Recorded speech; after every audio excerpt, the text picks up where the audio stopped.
Good morning. Johnny Manhattan, Shropshire. The chapter on standards is designed to create a framework for legislation, record keeping, post incident debriefing, and to identify the basic standards required by our learning and development. The order we will follow in this chapter starts with debriefing. The first stage of any debriefing process is the emotional one. How do you feel? It is very difficult to understand why something went wrong and put in place systems where it doesn't go wrong again if people are still emotionally fragile. So, from a basic standard, we would expect the staff to take part in a debriefing process after an incident.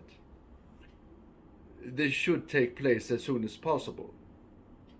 The second stage of learning is identifying what went right and went wrong, and the third stage is the learning points themselves.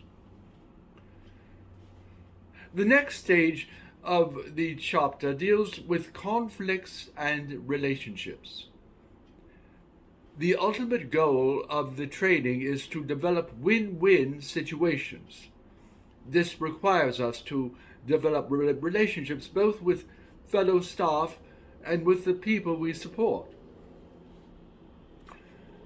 As we go through the chapter, the final stage covers legislation and legal framework. If you work in learning disabilities, this would include the British Institute of Learning Disabilities Code of Practice.